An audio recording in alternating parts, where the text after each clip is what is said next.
I'm just tickling your balls, mate.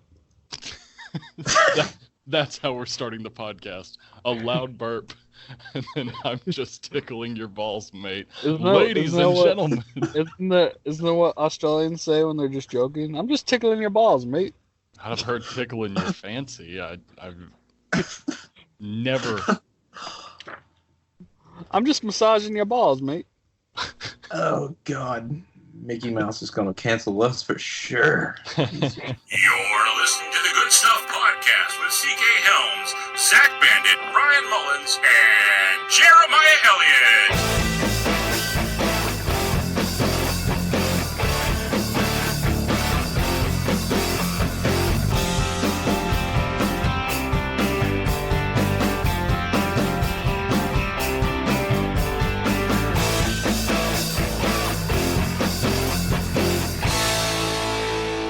Hey everybody, welcome to episode 25 of the Good Stuff Podcast, brought to you by Blind Bandit Productions. Each and every episode of the Good Stuff Podcast is brought to you by Blind Bandit Productions. Learn more about us at blindbanditproductions.com.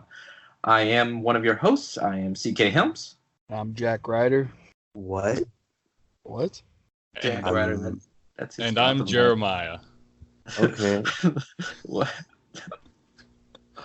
Wow. Off the rails immediately. Ooh. Zach Bandit, Ryan Mullins, Jeremiah Elliott. Okay, cool. Good. Got through that. Man, it's going to be a great show, guys. Besides that, the rest of the show should be fun, as this is the E3 special episode. Everything that we talk about today is going to be from E3, which it's still going on, basically, right? Today's the last day of it. Just showing gameplays and stuff like that, right? It's wrap-up parties, and I think it's just, doing the more in-depth of what they've already introed. Right. And so E3 is so big, whenever I started writing notes for it, it ended up just E3 notes ended up being more than what normal notes for an episode. So we figured we'll just throw in E3, a whole E3 special. Because why not? Because we can do that. Because we're the bosses. We're all bosses. But don't forget about all our social media pages, like Facebook.com/TheGoodStuffPodcast, Instagram @GoodStuffPodcast, and then Twitter, we're Good Stuff for Real. That's number 4, right, Zach? Yep. And BBP for real. Yeah, and then what's the Facebook for Blind Bandit? And Facebook.com/BlindBanditProductions. Awesome. Yeah, so follow us on all those social media pages. And don't forget where you can listen to all the episodes, such as Podbean, Spotify, iTunes, YouTube, Google Podcast, Stitcher, and then all those other podcast apps that collect podcasts from other apps and put them on there. You can find us on anything, pretty much anywhere that you listen to podcasts besides, Pandora or iHeartRadio. You can listen to the Good Stuff Podcast. And leave us a review on iTunes or Facebook. Let us know how we're doing, what you think, what we can do better on, what we could do less of or something, or what we're just, say, hey, good job on that, guys. And we'll say, hey, thanks. But not only all those social media pages, Blind Bandit Productions also has a Patreon page, which is patreon.com/blindbanditproductions. Yeah. Right? Cool. That is correct.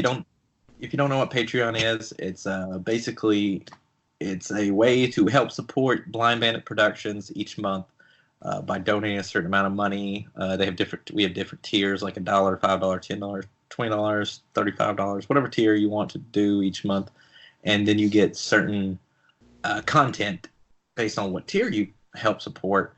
And that content is just for those tiers, and so no one else, unless they donate that certain amount of money, gets it's like special features, basically, in a sense. Would that be a good analogy there, Zach? Right.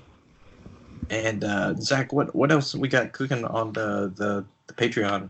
What they can get for that we can't actually list on the Patreon anymore. Oh, yeah. So we do have a raffle going on. Pretty much $1 is 1 ticket, so each tier, like if you do the $5 tier, there's 5 tickets, and so on.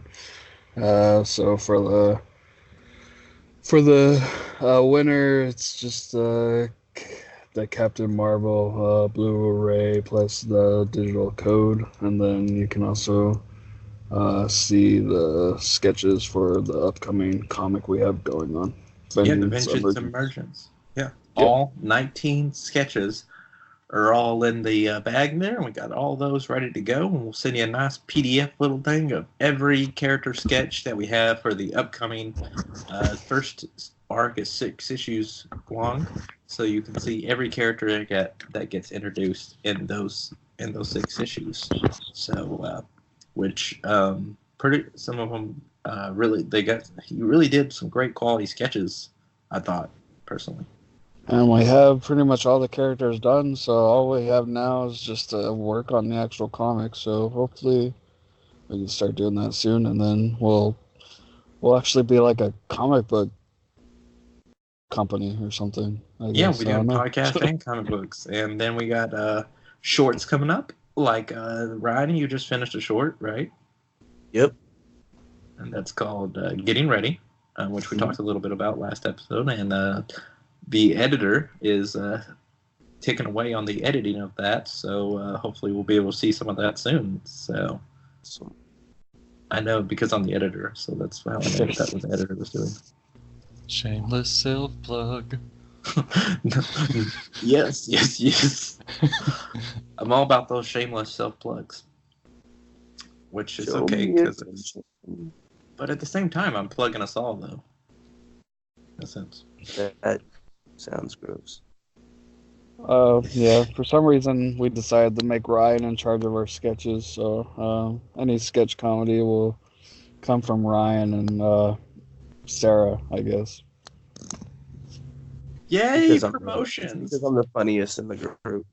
No, Jeremiah's. Oh, have you seen my what I've been writing lately? All right. Hey man, Zach's coming up with some funny stuff for future things we're doing. Yeah, and we have a secret web show in the bag that we haven't even told you guys about. So Nice. I'm still That trying we to already figure have- out We my already have script. part for China in that secret web show. Oh, Jeremiah's like, what? yeah. I have a part? That's been most of my casting experience in my whole life, so I'm not that surprised. I just kind of show up and they go, "Oh, you're tall, skinny, and a straight male, so here's the lead." And then Yeah, all the girls are mad. Yeah, you'll enjoy this part. Well, Zach will have to send you some stuff. But yeah, let's enough about Blind Men and stuff that we're doing. Let's move on to the show. E3. It was crazy. A lot of exciting things got announced, and we saw some trailers, saw some gameplay. And what we're going to do in this episode is we're going to break it down into there's about 6 main conferences that we're going to discuss. And we're going to try to pull a few of the things from each one of them that were like big things that we saw be announced and talk about them some. Okay, so first we're going to talk about EA, or Electronic Arts. And I think the biggest, we're going to start off with the biggest release, which I think was Star Wars Jedi Fallen Order, which is coming out November 15th. And I don't know about you guys, but I was pretty excited. I was pretty excited about it ahead of time. I believe that whenever me and Zach did our top stuff coming out 2019 episode, which was like episode 3 maybe, it was one of my top 5 most anticipated game releases, and nothing had even been shown about that game. But we got to the looks. We heard some of it about it like last week, and then got to see the gameplay of it this week. Some gameplay trailer, and then actual gameplay, which I thought was awesome. It kind of reminded me. It's like a mix of like Uncharted and there's like wall running and stuff too, which is like, and it was lightsaber battles and stuff and force powers. It's like Uncharted meets Star Wars. It basically, which it didn't come off like, there was that rumor it was like Dark Souls combat, and it didn't come off as that. So I was kind of grateful for that. But yeah, I'm pretty excited. What's that? Who's the character? What's the actor's name of the main character, Zach? I don't remember. I just know him as Ian Gallagher, but I forget his fucking name. We'll just call him Ian Gallagher.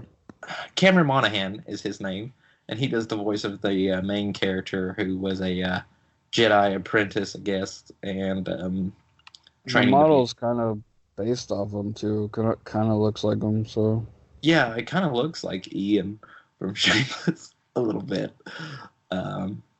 Less freckles, I guess. But yeah, and not as white. So, but I Well, mean, translating to Jedi- video games, it's not going to be as like uber white like that he is. But I really enjoy him. I like him, and the voice to character of course matches because, as you said, they built the model basically off of him. And what was good surprises from that is you get to see Saw Gerrera from Rogue One in there, and then there's a at the very end of the trailer we got to see it looks like they're on the planet Kashyyyk and the Wookiees are captured, and you're supposed to go set the Wookiees free to help you fight the Force, whatever, I can't remember what they call them, but Darth Vader's minions that fight for him. And you at the very end of the trailer, they have one of those robots that is kind of like the robot from Rogue One, who's voiced by Alan Tudyk, but it's not the same exact robot because this one's a girl. So, but the gameplay looked awesome. I was really excited about it. Zach, what did you think about it? I mean, you pretty much said a lot of the things that I had wanted, and this is like, I don't know, like every time they make a Star Wars game, it's like not something we want. It's just like, I don't know, like it seems like everybody wants like a Star Wars like kind of RPG-ish like this, but they always make either like Battlefront. I mean, Battlefront's cool, I guess, but then does EA do? They don't do Jedi Fallen Order, do they? Yeah, it's Jedi Fallen Order. They did. It's an EA game, but it's made by Respawn, who made the Titanfall game, which I guess is where the wall running comes from. Yeah. Okay, but Who did KOTOR? That was Obsidian. Okay. Yeah, I believe. But yeah, I mean, I'm pretty excited for this game, and it's cool that they're connecting it to the canon of the movies and all that with Saw Gerrera, and it even looks like him with that Forrest Whitaker eye and stuff. So, like, looks like Forrest Whitaker. I don't know if they like used him. I don't know if they used his voice thing, but it is. Oh, they used his voice. So Mm-hmm. that's cool. So I'm pretty excited. There's sorry to go to the next person, but I just wanted to say that since you said that on Saw Gerrera, there was a thing I saw on Facebook the other day, or Twitter or something like that. It said that EA, says like a little conversation between EA and Forrest Whitaker. It said EA approaches him, says, "Hey Forrest, so we got this Star Wars thing. I'll do it. Anyway, I'll do it." He said, "It has to do with you're going to still be the same character for Rogue One." As I said, I will do it. But yeah, Ryan. Ryan? Did you say my name? Yes, I did. What did you think about it? I mean, I'm gonna play it. What game are we talking about, Ryan? On my birthday. It's coming out on my birthday, so you could buy it for me. Oh yeah, it is, isn't it? Cool. Sure, Okay, Mario. go back to sleep. Yeah, we'll wake you up on the next one. I'm excited for it. EA has a bad rep over the past couple years, and this could be a chance to show that they still can do things that people like. I don't have much to say about the gameplay, but the only thing that I want is a real-world promotional thing where they stage protest, where people are holding like "Free the Wookiee" signs and stuff. I think that'd be great marketing. And that's all I have to say on Fallen Order. Is if I don't see protesters, I'm not buying the game. All right. All right. The next thing Sorry, man, you threw me off. The next game that really hit from EA's conference would be the Apex Legends Season 2, which, Apex Legends Season 2, July 2nd. Normally, this would be Zach. I want to have you start this off, but really, I only put this on here for Jeremiah. But Zach, did you happen to see any of that? No, I don't really care about Apex. Yeah, season 1 ends in like 5 days. I've been trying to rank up as many points as I can right now in it, but I'm excited for the at least new characters and stuff because their last character that they introduced sucked. Yeah, there was I can't remember what the name of the new character was. What is the 10th character? Just one that they're introducing, right, Jeremiah? As far as I know, yeah, I haven't been keeping up too much with it. I am excited to play it. I still play it. It's great when I'm at work, and we're having downtime. I'll just sit there and play until a call comes in. It's super fast paced. It's one of those things where I'm bitter, but I'm happy. Is everyone thought we were getting Titanfall 3, but then Apex came out instead. But luckily, I'm having fun with it, and so I'm sure I'll enjoy Season 2 just as much.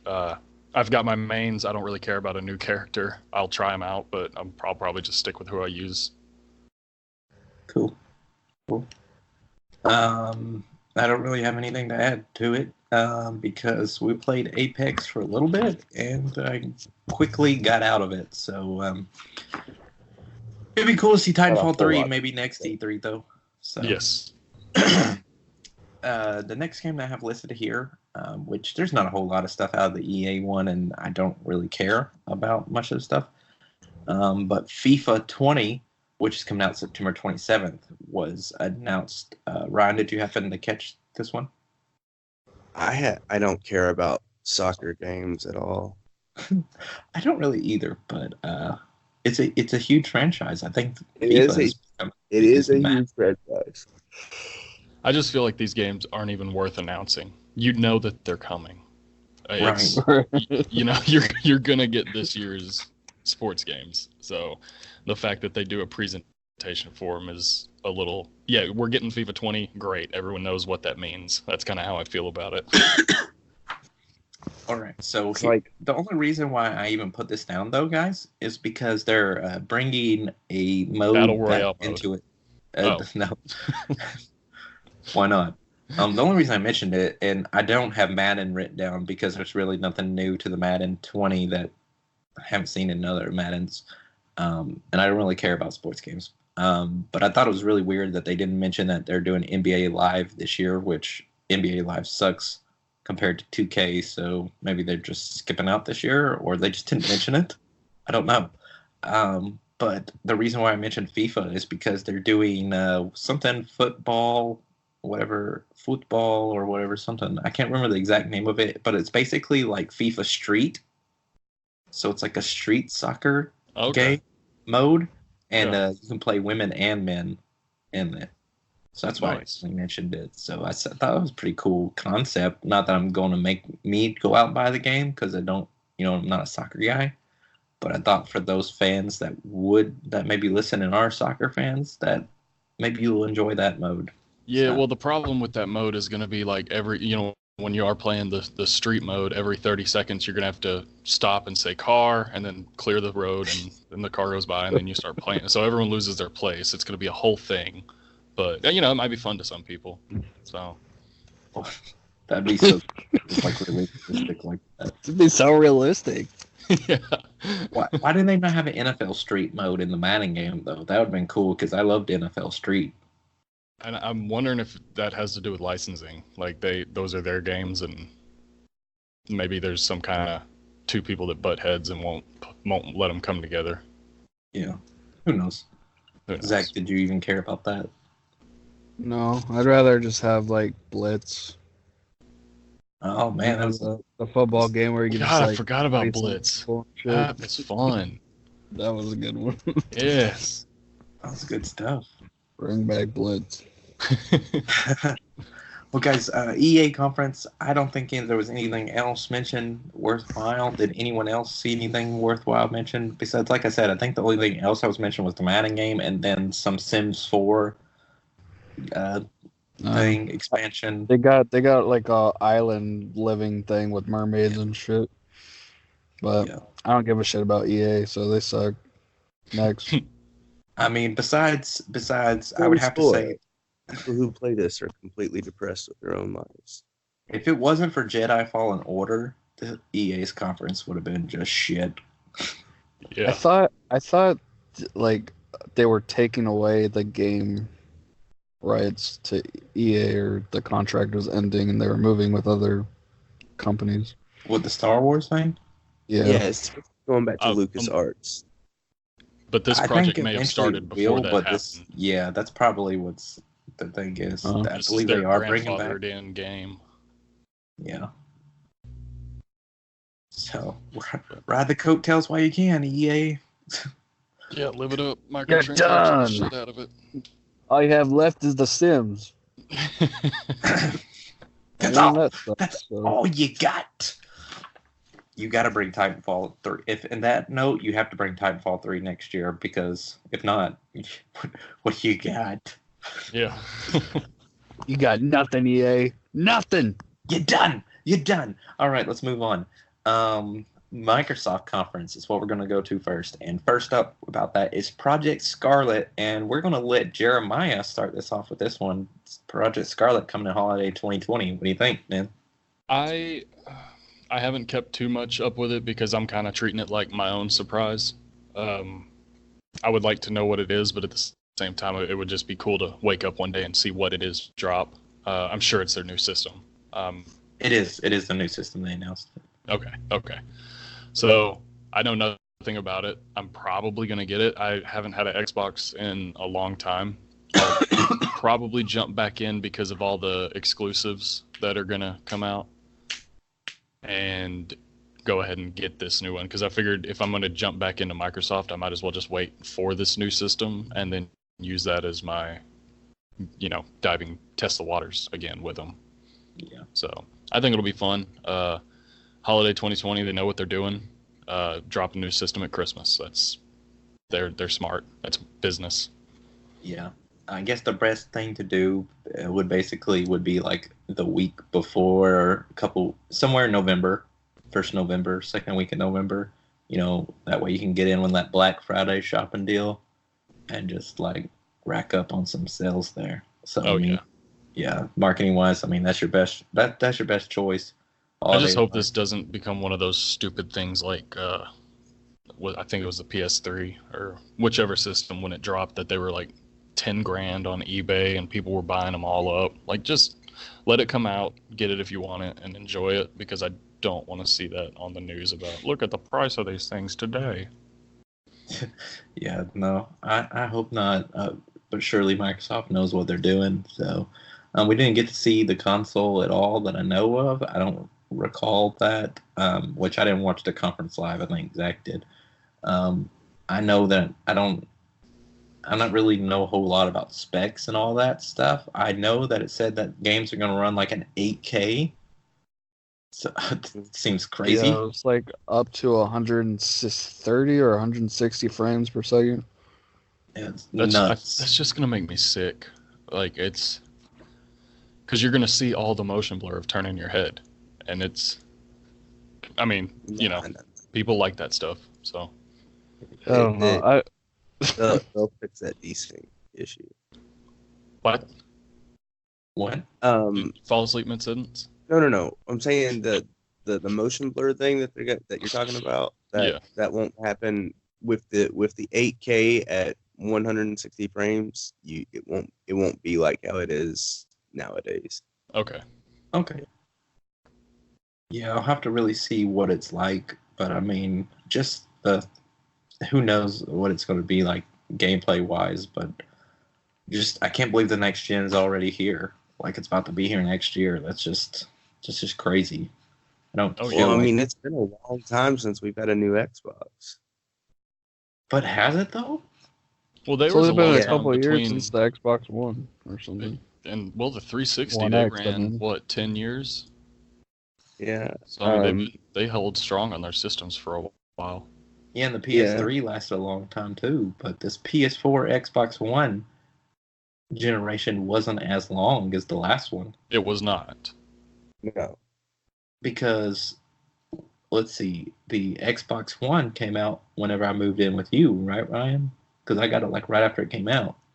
Yeah. I think a lot of that has to do with engines getting better.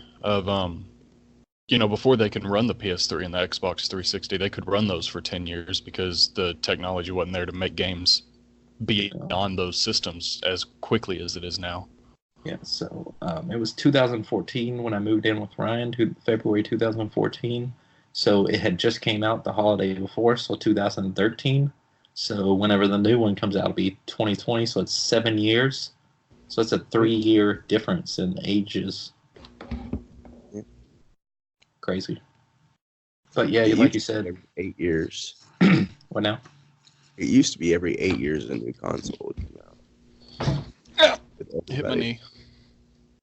I don't know. Maybe just so much has happened in these amount of years that it just seems like it's gone by faster. Maybe we're all just getting older.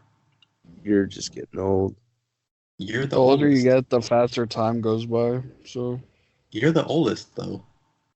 Me? Yes, you. Yeah, and Well, you said I'm getting old. You're the oldest one here. but you're the one that looks it. Oh my god. yeah, well, we can't all look fucking 11 years old, all right, Ryan? I know. Damn. That's my gift and my curse. Shut up, kid. You're like mid-20s. Be quiet. Hey, I am almost upper mid 20s. So Are you? Yeah, I'll turn 27 this year. Woohoo! I know. I guess that's You know, right. That's damn about kids, stay systems. off my lawn. Let's talk about games. All right. Yes. Thank you, Ryan. Halo Infinite. Yeah, so I want to start this off. Halo Infinite, which is a Scarlet launch title. Did you happen to catch the trailer, everybody? Because yeah. I did. This morning, I watched it again just to reinvigorate myself, ready for this podcast. And I'm super I want to make excited. sure. Did you want to Am I speak? the only one? Well, am I the only one that caught it? But is this the Covenant has won? I don't know. Why don't you wait your turn? Jesus Christ. Go ahead, Ryan. What did you say? It appears in the trailer that the Covenant has won. Well, I think that many things could be taken from. It's been a bit since I played Halo 5 Guardians, so I can't remember what happened at the end of it. But isn't it the Covenant's not even something to be worried about anymore? Isn't it? Isn't it like the Guardians came back and stuff? Yeah, they were awakened. The thing with the Covenant, I think you have to go into the books and the official lore timeline of it, especially the Ghost of Onyx trilogy series with the Thursday War and Mortal Dictata. I'm almost done with that one. But there's like a civil war going on between followers of the Arbiter and then those that want to reestablish the Covenant. And so that might be, I don't know if it's going to link or not, but that's what I would assume, is that war has ended and the Covenant is now back as a threat. Yeah. Yeah, that's what I was believing from the video. And they said that this game is a sequel, but it's also like a spiritual reboot. So it would make sense if the Covenant became The bad guys again. the bad guys again, because that would go in line with the spiritual reboot that they said. Yeah, I mean, that could be possible, for sure. It's a new launch title, and it's a new engine. There's a lot of new things that are happening with it, so it would make sense that they're just going to use this as a reason to start, not over, but start fresh. Yeah, and just the title Infinite kind of shows that all things repeating kind of thing. Mm-hmm. we the trailer was just a trailer, and we didn't get to see any gameplay, which made sense though because a lot of people were like, "Well, there was rumors of gameplay, we didn't get any," and there people were upset. I was like, "Well, they didn't even show you Scarlet. How are they going to give you gameplay from a Scarlet game if they don't even show you the freaking console?" Right. And plus, it's like a year and a half to that comes out. You're not going to see gameplay. Calm down. Mm-hmm. Yeah, you won't see gameplay of it until at least 6 months before. Yeah, so the trailer was cool, and it says that that's from the actual in the game, which looks amazing. So I'm sure that's a cutscene, but at the same time, if the graphics look like that in gameplay, pretty close to that, that'd be so sweet. But I don't know if you guys saw this, but today, I think it was today that it showed. They just released the box art this morning for the game, and it's basically Master Chief standing on the back of a ship about to go out into the world, and it's like kind of like how the trailer ends, but he's like stopped there, and he's looking down, and it's a Halo ring world. And there were some noticeable things from there. For one, on the back of his head, it's glowing to where it looks like he either A, got a new AI, or him and Cortana kissed and made up. Him and Cortana are back. Yeah, so that's what I assume, but at the end of 5, they weren't. So No. Okay, so there's a story about this because one of the main points of Halo 4 and Halo 5 is that Cortana is slowly deteriorating. Mm-hmm. Yeah, she's going rampant. Which was a big thing in 5 because she was that whole end battle and then her like screaming at you and her AI bouncing all around and stuff. But you later find out that her mind is based off of a famous scientist's mind that it's a copy of that. And so what happens is, not to spoil anything, you wind up getting to repair Cortana. That's what you assume is going to happen in this Halo Infinite? Well, I mean, you met back up with the person that originally created her. Yeah, so. Dr. Halsey. Dr. Halsey, I mean.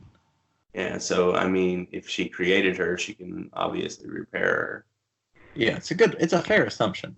Well, because she was the only AI that was made directly from human brain tissue, I think, was a big point. Yeah. She's the only one based off of somebody. But at the end of the trailer, you do see Cortana talking to Chief saying, it was always you. Right. And she's talking normally now. So right. One would assume that Cortana's back in good shape. Yes. It's a pretty fair assumption. So it looks pretty cool. I'm pretty excited about it.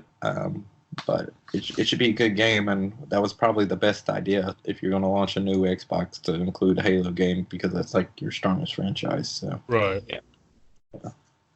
But the next game that we're going to move on to is Cyberpunk 2077. April 16th, 2020 is when the game come out. And Zach, why don't you tell us a little bit about it at E3, what you saw? Well, they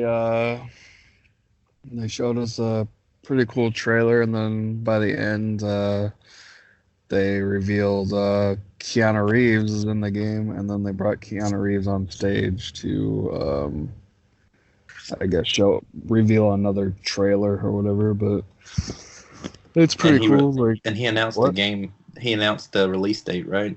Oh yeah. He's like, "You want to see the release date?" And everybody's like, "Woohoo!" And then he's like, "Bam!" And then the lights went out, and then Keanu Reeves disappeared, and then like a ghost, and then they showed the release date with a small trailer.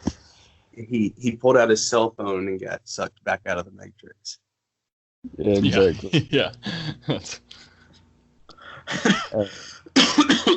I remember years ago when G4 was still a channel, and there was a show called Cinematography or Cineog, something like that. But it was just they would show cool cutscenes and cool trailers about games, and this was I was still in grade school, and that's when I saw the first trailer for this damn game. And so I mean, we almost got to the point where Cyberpunk 2077 was going to be the title of the year that it was released. So I'm happy that they're finally getting it. For a while. Damn, that's crazy. Yeah, I know, and then G4 just had cheaters and cops on all the time. They sure did. That was weird. I remember like G4 used to be so cool. Like they even had like a show where they gave you like cheat codes and shit. And then, Yeah. And then Arena was awesome. Yeah, and then they just fucked it up and yeah. It was pretty cool having Keanu though in the game, I thought. So Yeah, he's like one of my favorite actors. So It'll be fun playing him in a game that isn't just the Matrix games. Yeah. I hope. I think the best middle finger joke would be if he's a non-violent character in the game. well, apparently you can go through the whole game without killing anyone. So they're doing kind of like Deus Ex style, where you can do a passive. Yeah, pretty much. So yeah, that's what they said. They said you could just do the whole game without killing anyone. this game is made by the people that made Witcher, right? Witcher 3 Project Red or whatever it's called. I don't know. Yeah, it's made by the same people that made the Witcher game. That just means there's gonna be boobs. We can only hope.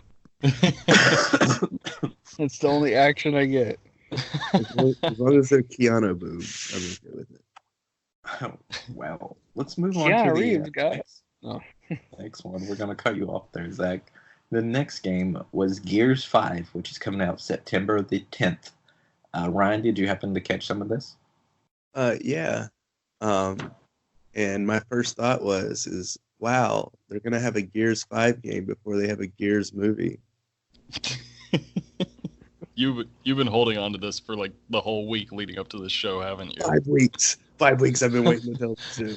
You finally made one that was good. That worked. Yeah, it worked. I was just really glad you called on me for this one. Would you actually like to talk about it, or is that all you got? I honestly didn't see any of the information for Gears 5. Moving on to Jeremiah. I've basically said all that I want to on this game the last time I was on the show. It looks interesting. The story's getting a little deeper than meatheads with guns, and I'm looking forward to it. It's all about speed combat, which is way different than big hulking guys moving with all this armor, and it's kind of slow. It's more it's more faster paced because your main character is Kate, and and all your characters are smaller in here and less armor and stuff, and they're moving way faster. So I noticed that it's more sped up of the gameplay. So I thought it's a big change. Of course, female protagonist is a big change, but that was definitely one of the things I took from it from there. And yeah, we have talked about it, so it wasn't much difference that we've already talked about the game, except that what was it, Terminator thing, Zach? Oh yeah, the Terminator. If you like pre-order or if you play in the first week, you get like a Terminator skin or something for multiplayer, I think. Huh. Yeah, from the Terminator Dark Fate movie coming out, because I guess they need the publicity. They need something, and it's not publicity. They need something. I thought it was a good. I think it was a good match though. Terminator and Gears game. They kind of cool. Yeah, they flow. Yeah, that makes sense. But yeah, I think there wasn't nothing much besides that Terminator thing. There wasn't much from Gears 5 that we haven't already seen or talked about in previous episodes. So, but something that did get announced, but we don't really know much information about it, release date or anything. That was Elden Ring. Jeremiah, did you see that one? I did not. I missed it, and then I meant to look it up, and then I didn't because of things. Okay, so this one I actually did. Okay, well, this is the George R. Martin game. R. R. Martin. R. Martin. R. Martin. He's a pirate, I believe. I'm not really familiar with him, but I believe he's a famous pirate, and he's doing the game with the makers of Dark Souls, right, Ryan? You said Yep. you saw it, so why don't you tell us a little bit about? They just showed a video, I guess. Yeah, they just did an announcement trailer. They didn't really go that far much into it, but they wanted to make it very clear that it was George R. Martin. They the I don't believe that there's been any like gameplay involved that's been shown. They're just kind of showing off like Final Fantasy level trailers for it. Okay. Yeah, I didn't see any type of gameplay, any type of release date, any type of system information. Basically, they just wanted people to know they are making this game. It was supposed to be a confirmation to clear the rumor kind of thing. Yeah, which was one of the rumors that we had talked about last week. So I'm guessing the gameplay is probably going to be similar to Dark Souls, just because they do Dark Souls and then they did Bloodborne, I believe, which, I mean, they play pretty similar, and it's like similar gameplay, similar ideas, so I'm guessing that it's probably going to be like Bloodborne and Dark Souls. It's been compared a lot to Dark Souls. It'll be very, very, very open world, and there will be animal mounts of some sort. They have specifically said horses, but they're not ruling out other things. should be careful when you mount a horse. I mean, I'm pretty excited because I was obsessed with Dark Souls 3, so... But moving on from that, what got another thing whenever they were showing off Borderlands 3 stuff, which I don't think anything new from that really got shown. That comes out in September. But they announced new DLC for Borderlands 2 called Commander Lilith and the Fight for Sanctuary. The cool thing about this was that you can download it now. If you have the like the Handsome Collection, which if you have PS Plus, you can get that for free this month. So you can just go on in there and download it now. It's also on the Xbox free game, too. Yeah. Oh yeah, it's on the Game Pass thing now. Gold. Yeah. Whatever. And on Yeah, Xbox Gold and for on games. and on Steam, they're currently selling Borderlands 2 for $4.99, and it'll come with the DLC too. So it's all the complete one. Yeah. So the huge thing about this is a game that hasn't had DLC in years, and they're giving away free DLC for it. That is a storyline introduction to Borderlands 3. Right. And first, that is the smartest move any video game company has ever done, because you just took a game that you haven't touched in forever and gave people a huge content release for it. I mean, this content, the DLC for this update is bigger than any of the DLCs that they ever released for Borderlands 2.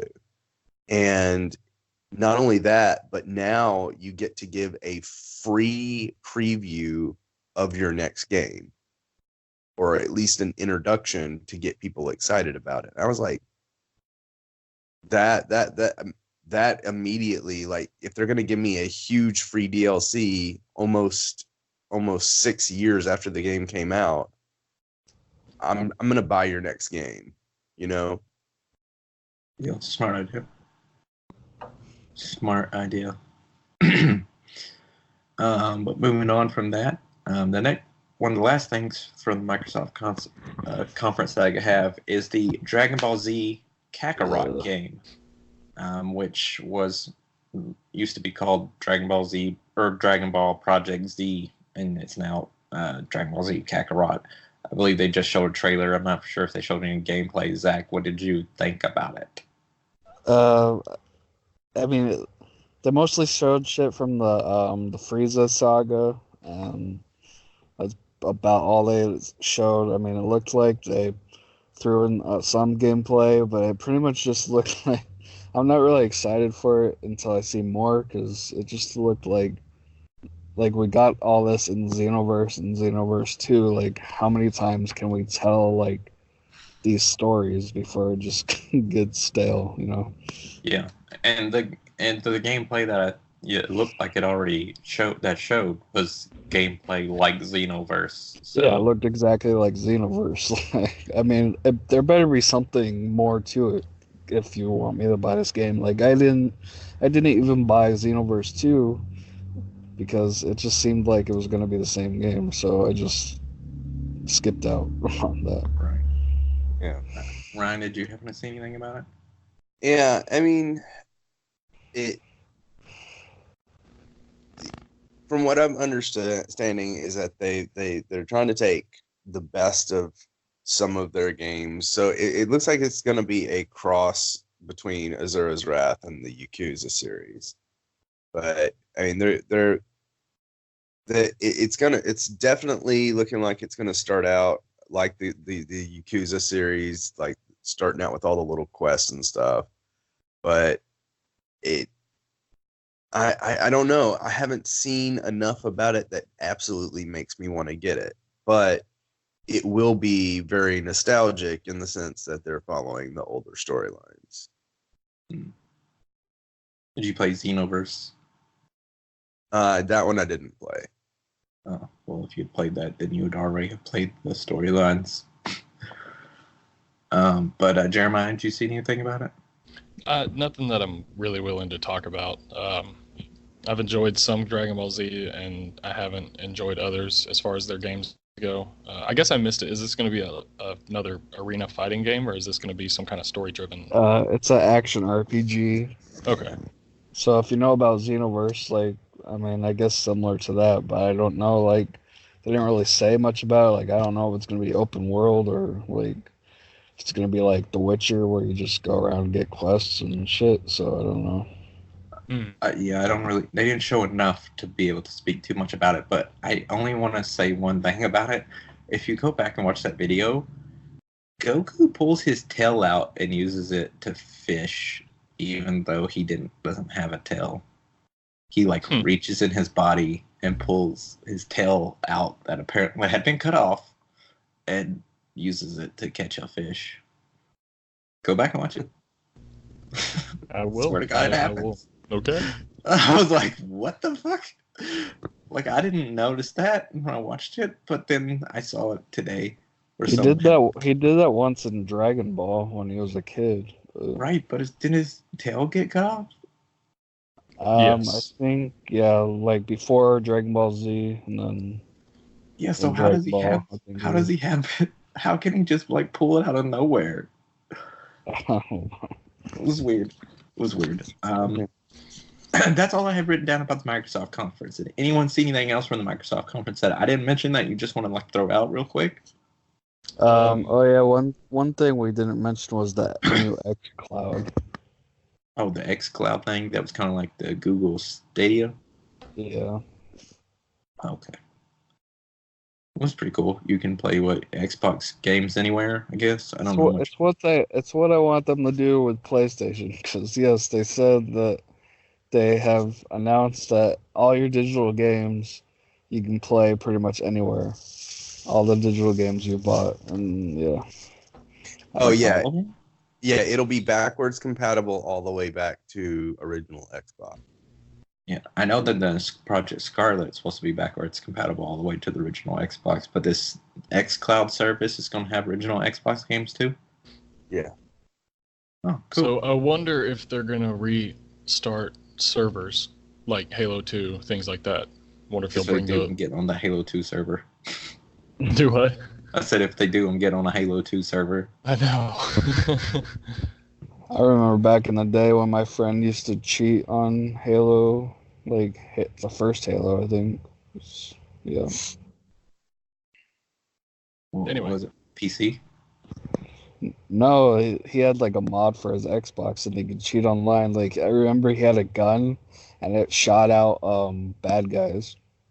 Nice. It was crazy. But yeah. Oh my god. Alright, cool. Did anyone else see anything else besides the xCloud? Cool. Moving on. We're going to Bethesda now, and starting off Bethesda, it was Doom Eternal. I don't know whose turn it is. I think it's Ryan's. Doom Eternal, November 22nd. Ryan, did you happen to see anything for Doom Eternal? Yeah, they didn't release too much about it.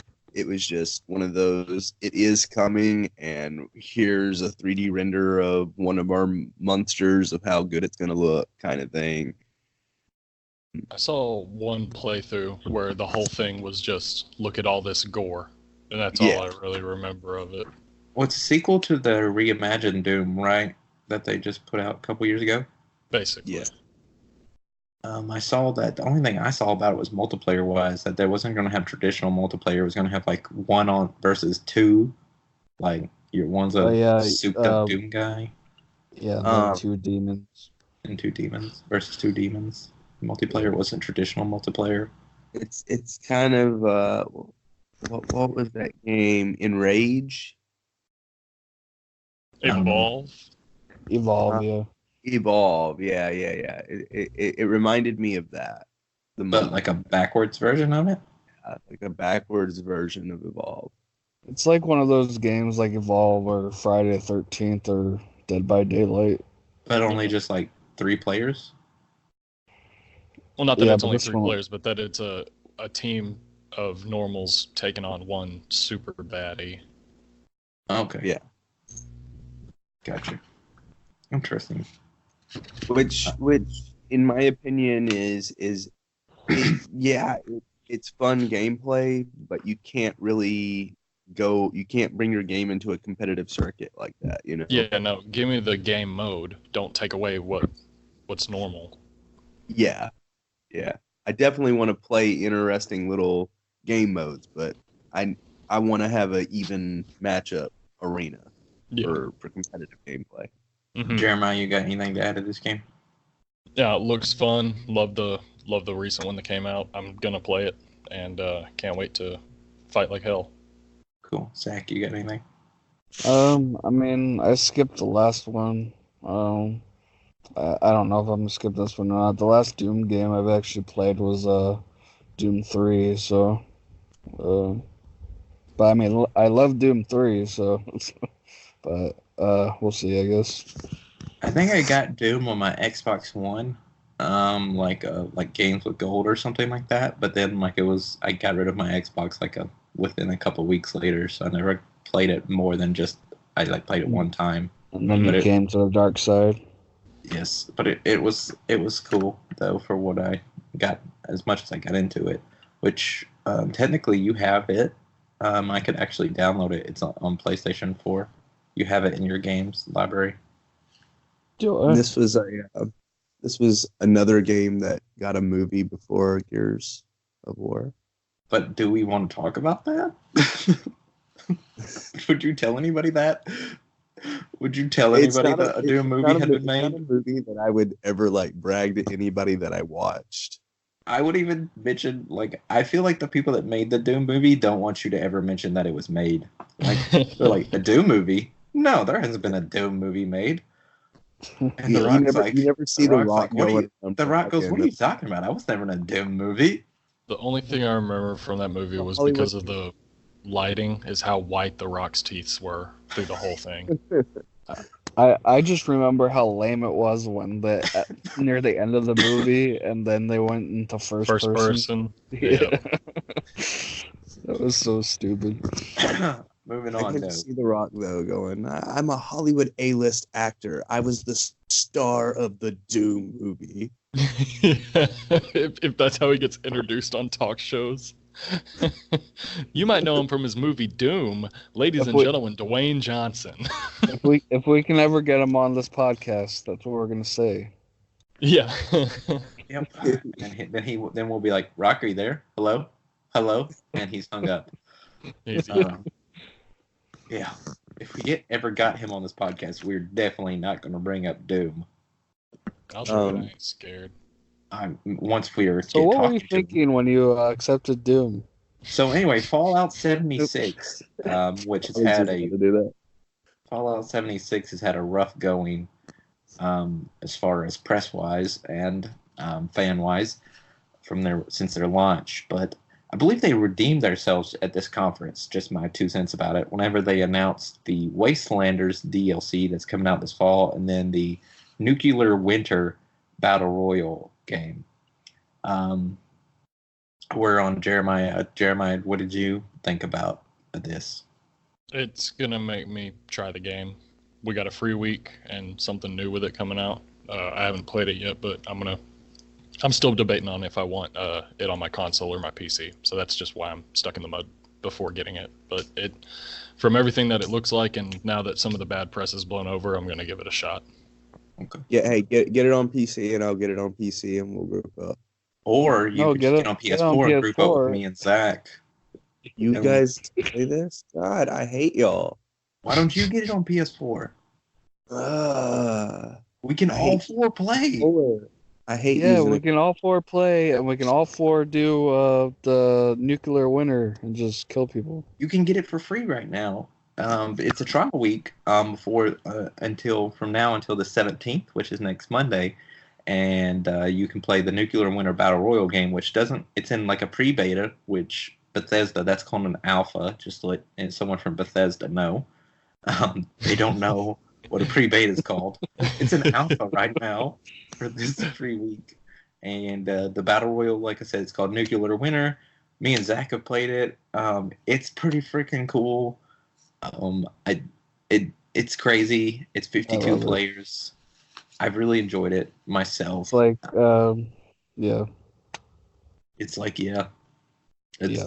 That's the best we can tell you about it. They're releasing this beta, but they didn't put a release date on the actual DLC. So that's weird. They didn't put a release date on the Nuclear Winter.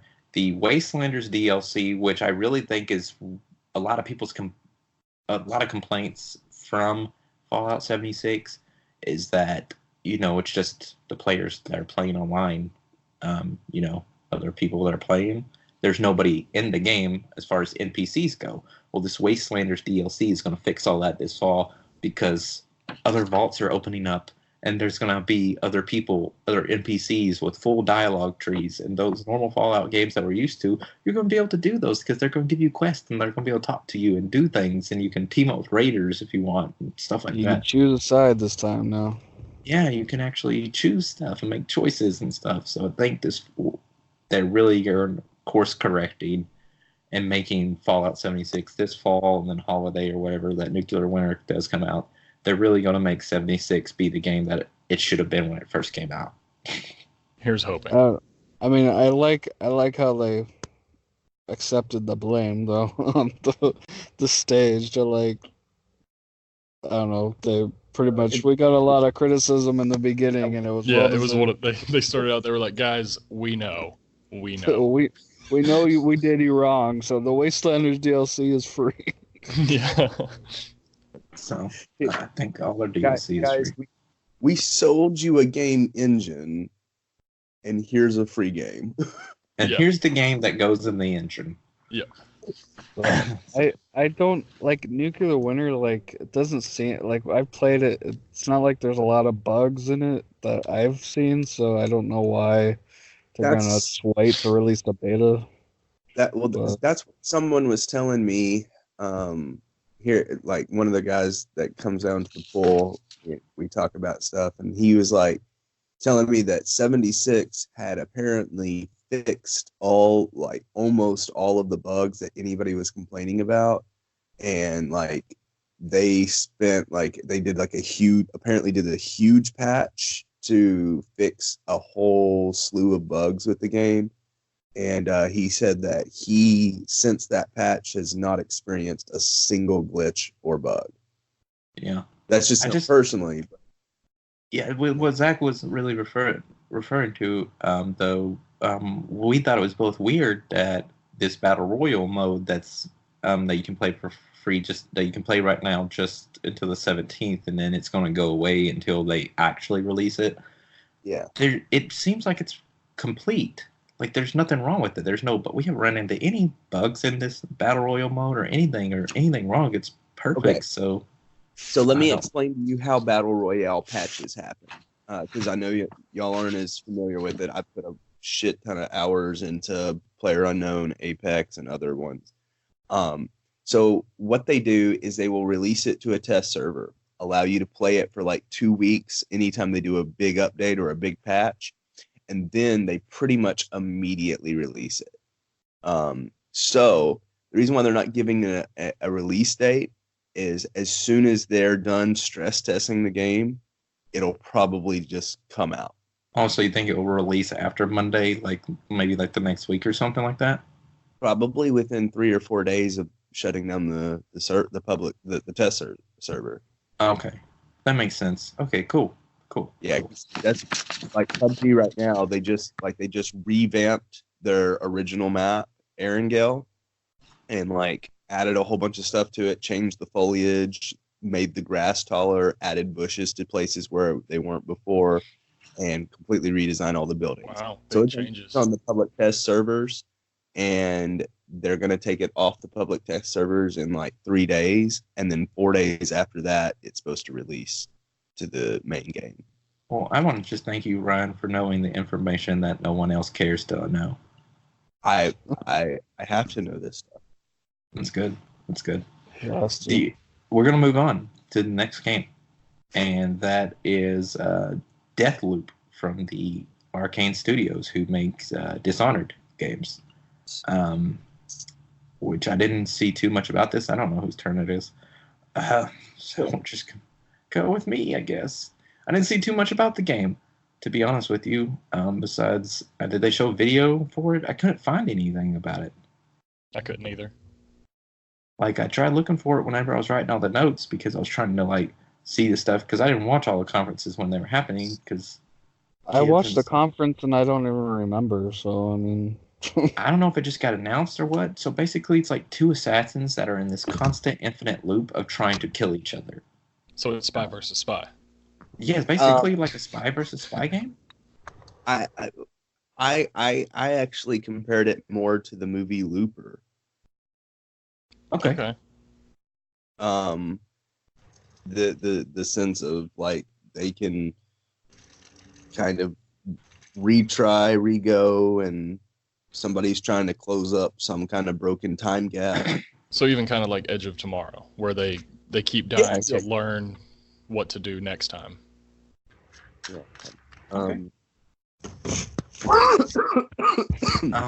I've read possible rumors that they didn't give a release date or say any information, but it's been strongly rumored and strongly saying that this is going to be a next gen launch title. Really? I mean, they've got to start. They're gonna have to. They've got these new systems coming out, and they can't put everything up front for these final days. Yeah. So I mean, we're a year and a half away from new launch, and there's so many games that are coming out until the new consoles. A lot of big games coming out. If you're gonna come out with a new game, especially like a game from Arcane Studios, which I'd hate to say it's from a niche audience, but I mean, a lot of people haven't played Dishonored game, which is stupid. Because those games are great. But I think being a smart thing would be put it on a new system when it comes out. Imagine that as a launch title, Deathloop. Like, that'd be cool. Yeah. So I mean, unless if that gets named like the new Red Ring of Death for the new system, it's like, oh shit, our game's named the same thing that my console's broken, the Deathloop. One of the cool things that I saw about this game is that they show these. If you watch the trailer, they have these really weird background effects whenever somebody's taking a killing blow, and then immediately you see that person kind of like come to, and they immediately start back on the chase and on the run, and so it looks like it'll pretty much be. As soon as you die, you insta respawn and have to go back and try and, overcome. But it seems like it's going to be a very storyline driven game of just constantly getting killed and constantly having to go do the missions while at the same time being constantly interrupted by your rival. That seems freaking awesome. Yeah. Sounds annoying, but I'm probably gonna love it. It does seem annoying, but at the same time, it's like playing Pokemon, and Gary's always showing up. Yeah. Except that this guy's here to kill you. I compared it to like a Groundhog Day kind of scenario of like constantly having to you know what you got to do that day, but whatever happens. What's going to be the one thing that Cool. Let's move on. Wolfenstein Youngblood coming out July 26th. Zach, did you see the trailer for this? Yeah, I mean, I'm not really a huge Wolfenstein fan, so I see. I mean, I know they pretty much started first-person shooters with the original one. They created first-person shooters, but I mean, I've never really played a Wolfenstein game, but that's my thing. Yep, and I'm gonna stick with it. So this one is gonna be a co-op shooter. It'll have co-op storyline. It'll also have single-player storyline, but it'll have a lot of co-op storyline. Do all of you know the premise of Wolfenstein? Yeah, I played through like the besides killing Nazis, I played the new Wolfenstein game, not the sequel to it, the new Colossus one, but I played the first one and then like the old Wolfenstein Old Blood, but I haven't played the new Colossus, which is Wolfenstein 2, because they basically rebooted the Wolfenstein games and these new ones. So this is like the fourth one. In a sense, it's a reboot while at the same time still a continuance of the old story. Correct. The premise is pretty much, the Nazi Germany won the war and they went super technologically advanced. In one of the games, you do kill Hitler. In another one of the games, Hitler is back because he had a clone. And in another one, they don't really tell why Hitler is back, but he's back. But it's almost as if like Hydra, in a sense, finally did get their hands on the Tesseract and made all the super crazy weapons and stuff. And it's just a super technologically advanced Nazi Germany. And they won the world wars, and you're still trying to take out Hitler because he either keeps himself young. Yeah, you still got to kill Hitler. Yeah. So, I mean, I think the main point you really need to take away from what Ryan is saying is you get to kill Nazis in this game. Yeah. So this is the one reason why you should pick this up in next month. I mean, Jeremiah, does that pretty much sell you on the game? Yeah, but at the same time, it's one of those games where like the timeline is so janky on it. I don't know where to start, and I'm too scared to ask. So, Right. Just go into it with the feel of Hitler's been killed, and I'm trying to kill him again. I guess this would be a good game though. Like if you just need to get some frustrations out, you can go get this game from Redbox and just kill some Nazis and feel better about yourself. Yeah. I mean, don't even care about the storyline. Just kill some Nazis. You'll be all right. But I think you pretty much touched pretty much good enough on the game that we can move on to the next one. And this one, you and Jeremiah will probably be excited about this. Was Rage 2 announced some DLC called Rise of the Ghost. And I didn't even look up any information about it because I just didn't care enough to look about it because I haven't played the game. But I know that you two both have played the game. I know that every time I see Jeremiah online now, he's always playing Rage 2. Yeah, I still have to finish the game. I just drive around a lot. I mean, it's such a huge world. That's really all you can do. Yeah. God. I mean, they're stingy with their fast travel. Let me tell you. Yeah. The fast travel in the game, there's only a few select locations, and the reason for that is because there is such a wide array of vehicles in the game that you use. I am curious to see this storyline. I haven't finished Rage 2 either, but it has so much storyline in it that it's kind of hard to finish. Yeah. Cool. But I'm excited for it. I'm loving the game. I'm sure I'll love when I get to the end, and then I'll want more, and then there will be more. So fantastic. Awesome. I didn't write anything else down, but is there anything else from the Bethesda conference that got announced that I didn't mention that you want to throw out? I know, Zach, you watched everything live, so you'd know more.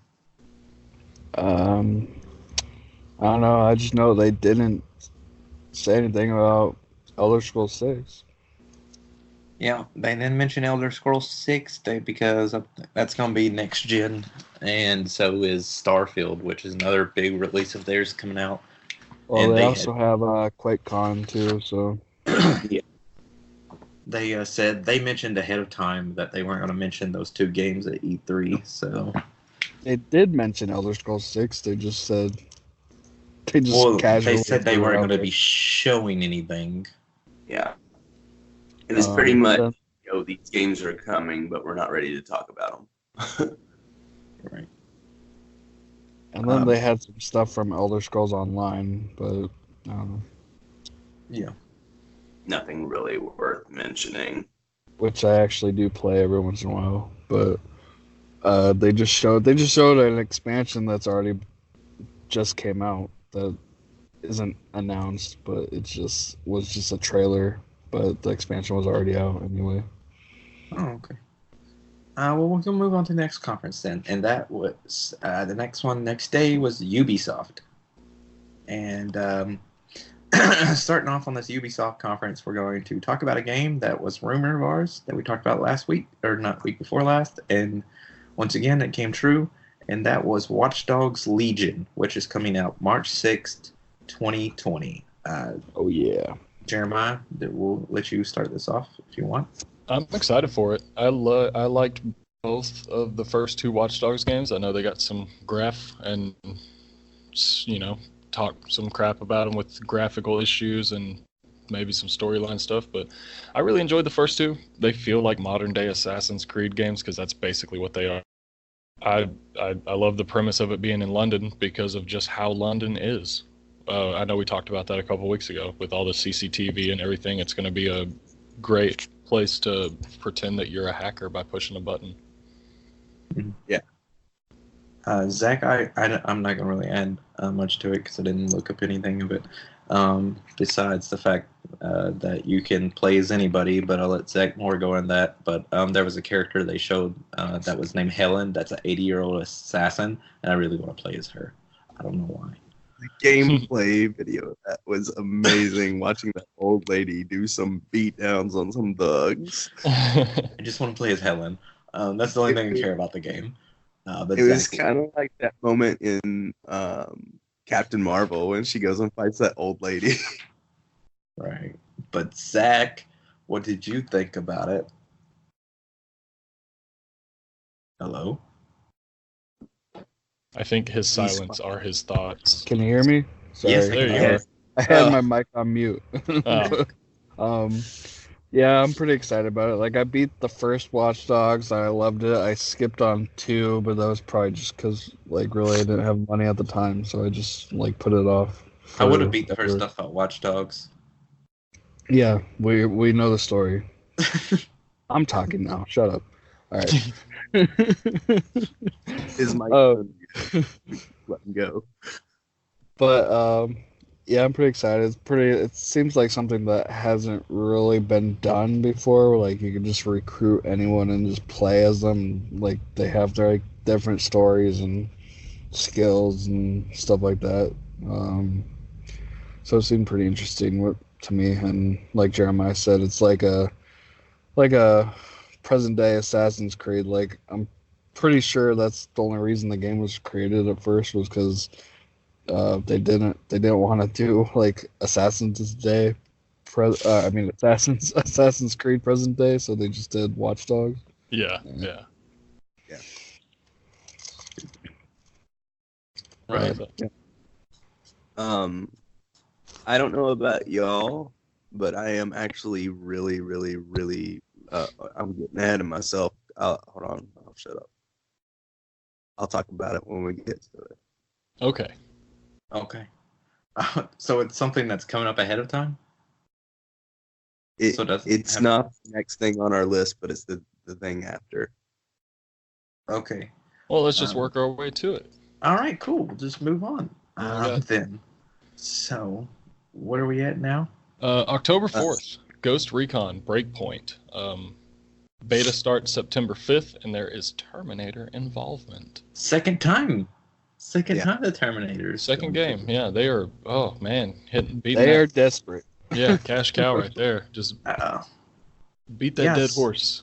For sure, man. That's what the one thing I took from it was the thing. I was like, man, Terminator, Dark Fate. They know that you're not going to watch their movies, so they're just trying to get some money. Yeah. I didn't see anything really new about the Ghost Recon Breakpoint, besides that the bad evil team is led by was John Berthenol, or was that his last name? Shane Castle. Was that what I could call him? Yeah. Because the two other main characters that I know he plays in different things. I call him Shane Castle. That's also because I just don't know how to say his last name. He's ahead of the bad thing. He had his dog with him. I don't talk about his dog because they know John Wick you, apparently. I don't know. I don't know why he had a dog with him. They don't want an old cyberized Keanu coming into their game. Why did he have a dog with him, Zach? I don't know. I don't remember. He just brought his dog on stage? I guess. I don't remember why. I don't even remember him having a dog. Maybe I wasn't paying attention. It's his comfort animal, and he gets nervous on stage. It's expensive to board, and they probably couldn't find a sitter. It could be another Bethesda issue where he was like, "Look at me, I'm the beta of the household," but he meant to say alpha, and they screwed it up. So pre-beta. Yeah. I'll never forget pre-diabetic. Yeah. That was so funny. But this is, as I said, we've talked about the Ghost Recon game before when the launch trailer or whatever, whenever it showed, and this is definitely a Ghost Recon game that I seemed like I would be interested in. So the story looks great. Yeah. Yeah. But we'll move on to the next one. Ryan, is this the game that you were talking about? Yes. Roller Champions looks like so much fun. I'm just gonna go ahead and say that I have absolutely loved the Mario Party games and Fusion Frenzy whenever it was out on the original Xbox. And this definitely has the feel of Fusion Frenzy to it, where it's definitely a party game, a game that you can just sit down. You don't have to have experience in any particular video game to play it, because one, you already know what you're doing. You're in a roller derby. Two, there's a ball involved. But just the whole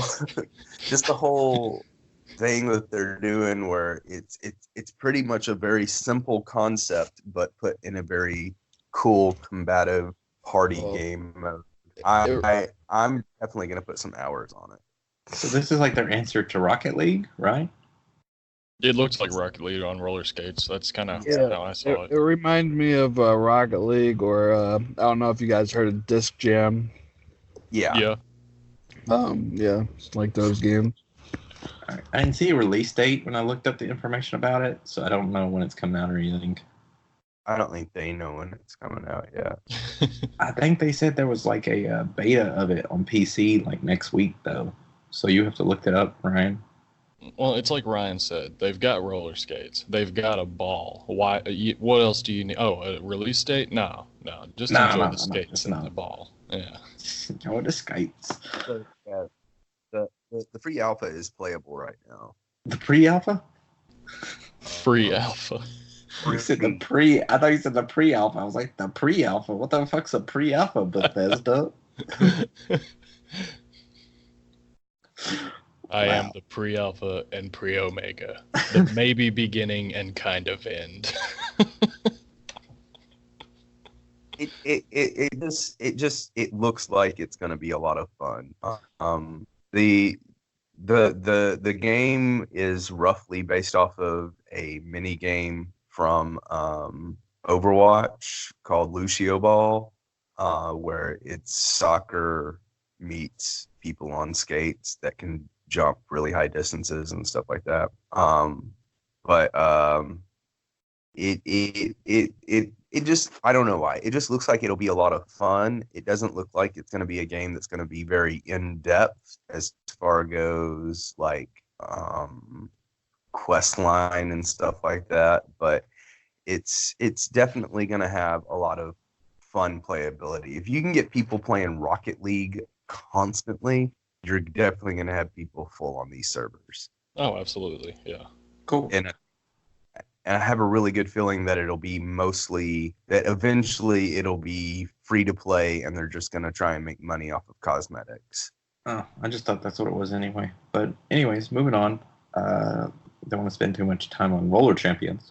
Uplay Plus, another rumor that we talked about, Ubisoft subscription service, come true.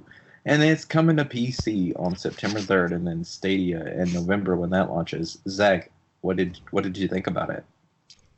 I mean, it looked pretty cool because they're gonna have like, I think it was 100+ games of Ubisoft games, and this includes new releases. So when they release new games, you can find it on Uplay Plus. So I guess you don't have to buy Ubisoft games anymore. Just subscribe to Uplay Plus. Yeah, Watch Dogs Legion and Ghost Recon Breakpoint have both been announced for the service when it comes out. And the service is $14.99 a month. So they didn't announce a yearly one, so I don't know if they're going to do that or not. But yeah. I didn't know this until I looked up the information today for the show notes, is that it's only PC and then Stadia when it comes out. I thought it was going to be for consoles too, but it's not, apparently. Huh. Yeah, they didn't announce it for consoles, I'm sure. Maybe eventually, but I think they have a partnership with Google right now, so maybe not. I bet they have to wait. I bet they have to wait till the systems are revealed to know how to program it for them. Oh, for the upcoming consoles, not like the new. So they're just like waiting for the new ones instead of making one for PS4. They could just be doing that. Hey guys, not to backtrack or anything, but breaking news from Xbox. At the E3 conference, just released 30 minutes ago. There will be a game called Bleeding Edge, which will be their take on the Overwatch play style of combat, mixed combat of different characters having different abilities while trying to lead an objective. Cool. Just released. Look at that breaking news! Breaking news. First report. I'm pretty sure. Breaking It was talked about. It was talked about, but they just released the gameplay trailer. Oh, okay. Cool. Yeah. Cool. I have to check go that check out. that out. I'm not excited for that, but Okay, cool. Whatever. I know that sounds like Ryan though, because he played Overwatch a lot. So I've played a lot of Overwatch. Yeah. I'm not a fan of like Overwatch or Team Fortress and games like that, really. But yeah. All right. So I got a question for Jeremiah. Do you watch It's Always Sunny in Philadelphia? It's one of the best shows ever created. Okay. Well, the guy who makes that show, what's his last name? Rob Ray or something. Something like that. We'll accept it. Yeah. What's his character's name on there? Mac. Yeah, Mac. Yeah, so anyway, he is teamed up with Ubisoft to make a show for Apple TV called Mythic Quest. That entire thing sounded like a sentence that an old person says because they think it sounds cool. Yeah. Did you see that, Jeremiah? What were your thoughts on it? I have not seen it yet, but until now. So this is new to me, and I'm super excited about it. He's absolutely hilarious. Yeah. And the fact that he's bulked up like crazy now. Best actor thing ever is the fact that he said it in an interview. Why did you get fat? He said, I thought it'd be funny for the show.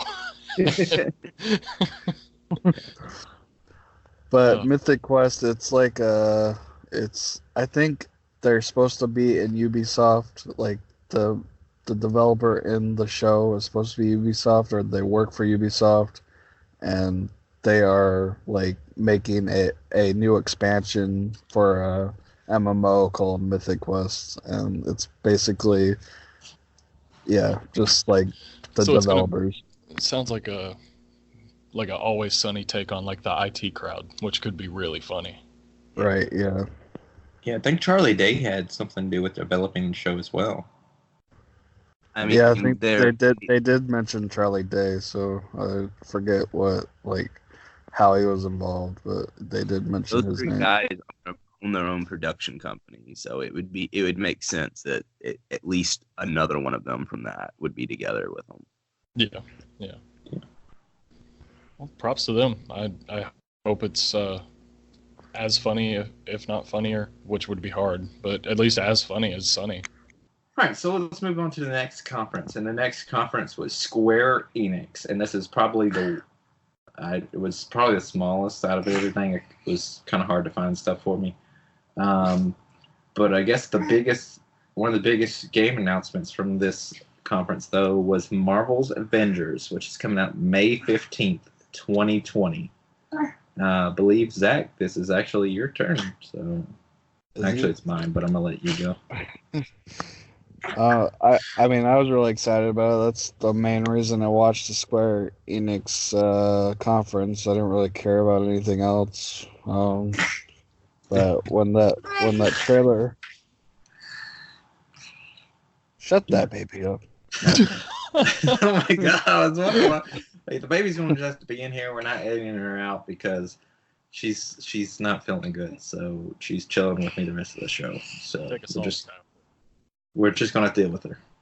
Okay. All right. Well, anyway, when that trailer came out, I was really excited. Like, it was so cool. It was just kind of showed a mix. I think they showed a mix of gameplay in there. It was hard to tell, but you can play as pretty much the OG5, like Black Widow, Hulk, Captain America, Thor, and Iron Man. And it seems like they said they're gonna add new heroes and new regions, and the heroes and regions are all gonna be free. So it just seems like a more realistic version of Ultimate Alliance or something like that. But I mean, I'm pretty excited. So basically, this is like a multiplayer experience. They said that think of it as Destiny, like Destiny 2. Like 4 players can play together on a team. And they said that they have enough. They have years of content they're going to be adding to the game, which is weird. Yeah. That they're doing it on the old systems with the new systems coming out next year. If they have years of content. But anyways, I know that I've read some bits where what they showed in the trailer is what you said, what you thought was gameplay. That is some of the gameplay. The gameplay does look like that. What they've showed in the trailer that looked like gameplay, because there was like IGN had a thing where they got to see 25 minutes of actual gameplay, and they got to see where that scene right after that. The gameplay with that, you get to play as Captain America, Hulk, all those, and each one of them has different types of gameplay. And they said Iron Man's was the most restricted because you don't really get to fly off. You're kind of like flying on rails, basically, because you can only go on like certain parts. Whose Thor's was like really, really cool combat, like. So you got to like control the hammer, and he gets to charge up. He can possess lightning, like at the end of Ragnarok that he gets, and in Infinity War and Endgame and stuff like that. So that was pretty cool. And then Captain America is more of and Black Widow's gameplay was more of a just like a like think of Batman Arkham Knight or the Arkham games or the Marvel Spider-Man for PS4, that type of combat. That's what you're getting with Captain America and Black Widow. And then Hulk's was like a giant Hulk version of like Prince of Persia combat. Like wall running and everything, jumping and stuff like that. But you're ginormous and you're Hulk doing all that. So kind of different. So it's kind of like different gameplays all together for each one of the characters. It's like playing a different game, combat-wise, with an interwoven storyline. So I thought that was pretty cool. Sounds fun. Yeah, Taskmaster's involved in it. That's like the first, we saw in the trailer. Opens up with a game. They're opening up their new West Coast Avengers headquarter thing, and then so you do all the combat after that, and you fight Taskmaster, which is what was really weird to make it. Well, Taskmaster copies the abilities of whoever he fights, right? Right. So when you go through, they said in that 25-minute gameplay, they played through all the characters. Black Widow was the last person you play as, and who fights against Taskmaster. So, yeah, and so she uses she apparently has an invisibility generator on her belt, and she uses that to get close to Taskmaster and attack him and stuff, and that's how she takes him down. I mean, because you can't copy what you can't see, I guess. Right. And well, either that or it's technology and not an ability. So yeah. So basically, that's how she takes down Taskmaster, which is weird that Black Widow is the one to take down the villain. But yeah. Kind of cool though. But I know this was one of the biggest announcements that we had all been waiting on, was the Square Enix Avengers game. I don't know. It's getting I've noticed a lot of hate online about it because of the way the characters look and stuff. I guess people assume that they should look like the characters from the movies. Actors, yeah. Which is weird because it's have you never played a video game before? Right. I mean, I don't know.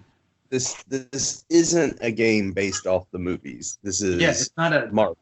Yeah, this is Marvel's Avengers. I guess people thought, or I don't know, stupid people were saying, I guess they thought there was supposed to be an MCU movie. I don't know, I don't know what they thought, because I guess it's called Marvel's Avengers, and that's what the movie's called, Marvel's Avengers. Yeah. Yeah. Wow, thanks, baby. Phoenix. She's excited about it too. I don't have anything to say on Square Enix. They just are one of those companies that I can't trust with announcements, because they make cutscenes and trailer drops that just look so gorgeous but don't really tell you anything about the game that it is. So I'm just going to wait and see what happens with all of their games. Right. But yeah, I don't really know. And I don't think people should expect too much, because this game doesn't come out for a whole another year. So they will polish the game up, Yeah. What you see, not what you're going to get. It's a whole another year out. At least the flight, they did show a little bit of Iron Man gameplay, and at least the flight looks way better than what most games would have. Yeah. Anyway, I'm going to take this baby. Y'all continue on the show, and I'll be right back. But y'all continue on the episode. All right. The next announcement was the Final Fantasy VII remake, and I mean it's going to be a little bit different in storyline, but it is mostly just a Is it master. turn-based? I mean, as far as I know, it's supposed to pretty much just be a remaster of Final Fantasy VII. So yes. Yeah. Like I said, I'm just that Square Enix, the way that they do things, they make things way too pretty for me to ever trust what it's going to be in reality. Yeah. That's due out March 3rd, 2020. I personally don't have a lot to say about Final Fantasy Fantasy. I'm not really into the whole turn-based RPG stuff. Yeah.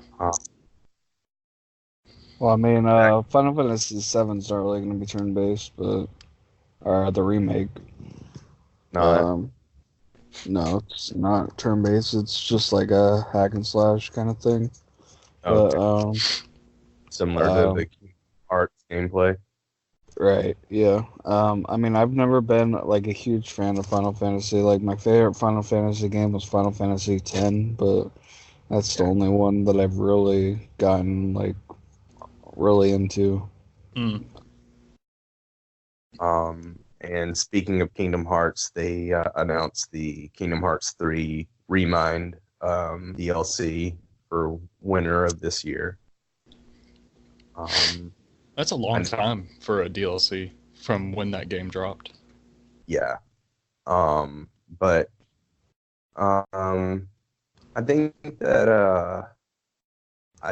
that it's a storyline that a lot of people are waiting to see or have been to see. So they're gonna touch in on that. I didn't really watch anything from the Square Enix except for the Marvel's Avengers stuff. I agree. I agree with you on that, Jeremiah. Square Enix, they have a lot. They do have a lot of games that have a very good following. I'm just not a big part of that following. No, I'd rather watch their like CGI movies that they put a hand in. Yeah. And they do have some really, really good cutscenes in their games. But I mean, I will say I have watched others play the stories for a lot of Square Enix games just because they are really good stories. It's just the gameplay is in general frustrating to me. It gets very repetitive in a lot of Square Enix games. Definitely. I'm right there, yeah.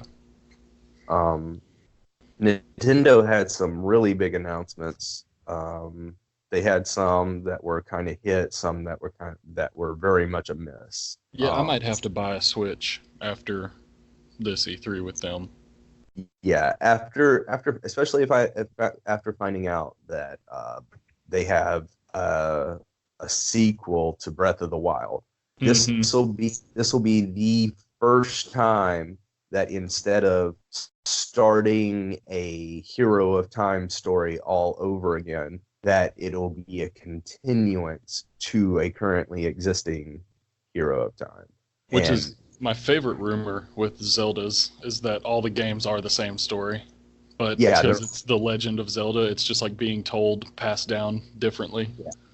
Yeah, like it's a repetitive story that happens different each time because, basically the Hero of Time only comes around when the Ganon releases himself from the power of the Triforce. Yeah, and Link is Doom Guy.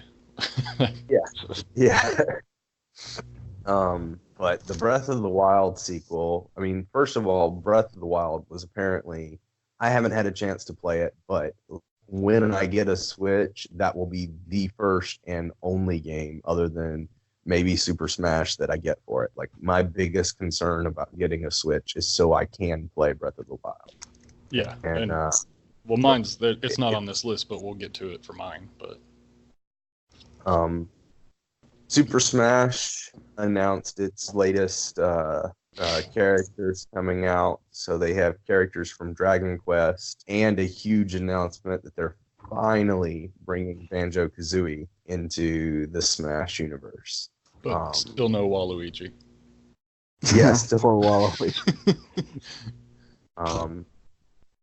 Speaking of Luigi, this was the big miss. Luigi's Mansion, which is due out later this year. Luigi's Mansion 3. I didn't the biggest know they had it too. Okay, so that is actually the biggest response that was online, was so many people saying, I didn't even know that there was a Luigi's Mansion 2. There was. It was...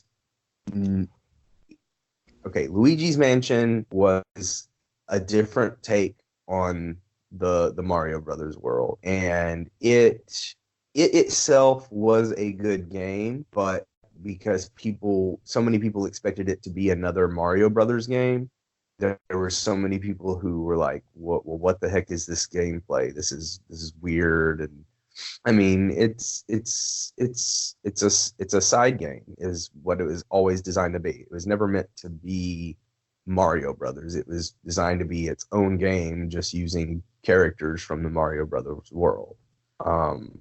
But this one is going to feature a pretty much a Slimer version of Luigi that can do things that the regular Luigi can't. So in order to get through the mazes and puzzles, you'll have to use your kind of spirit goo form to go through walls and stuff like that. And there'll be characters that you can fight as Luigi and characters that you have to fight as Goo Luigi.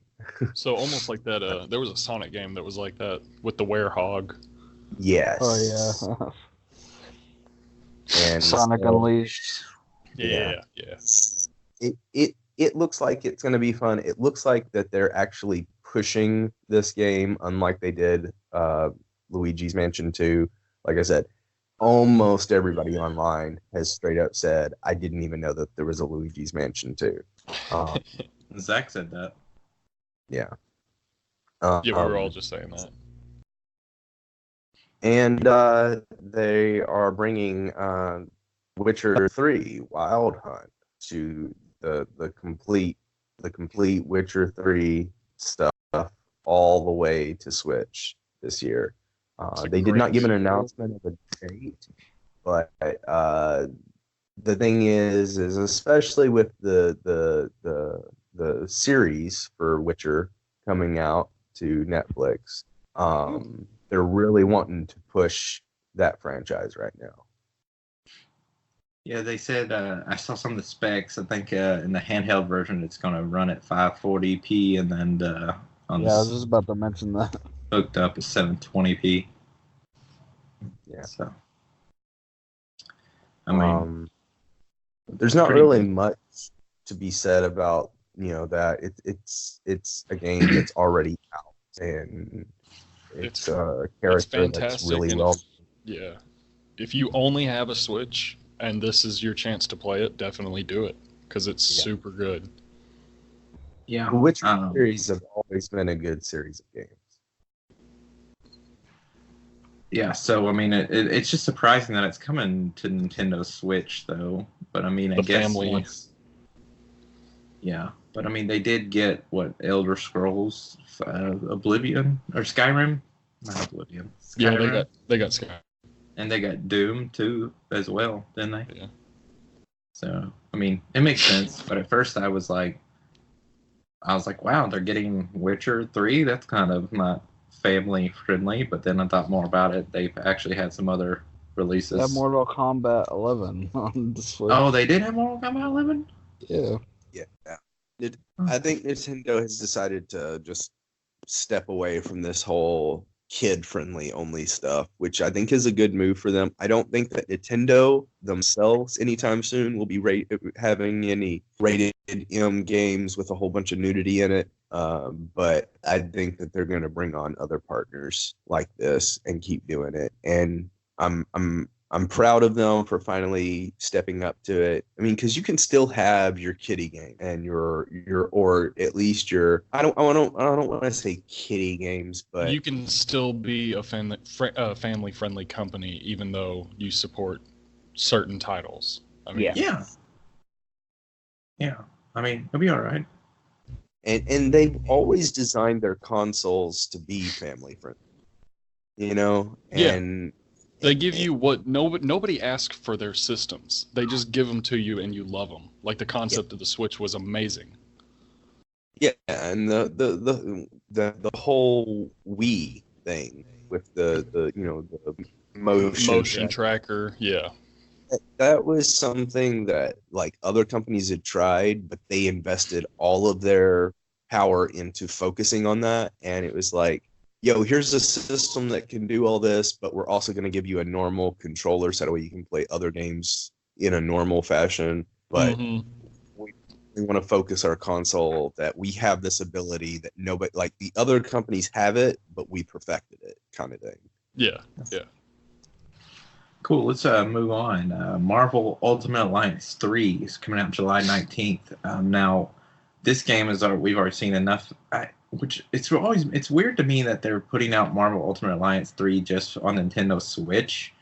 Because I mean, I've played the other two Marvel Ultimate Alliance games and they were all consoles, so it's kind of weird that Switch exclusive. But I guess it's good news for the Switch.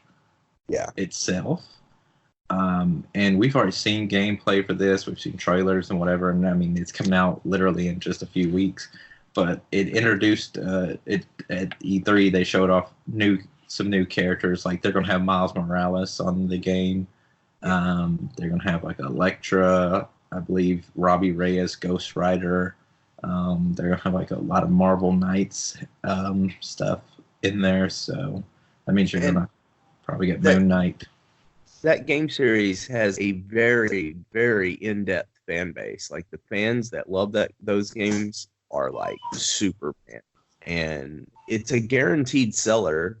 But I think that the whole point of it coming exclusively to the Switch is because it is also kind of like, I mean, the play style of it is kind of like an old Game Boy game. Even though it's high quality graphics, it still plays like an old Game Boy game.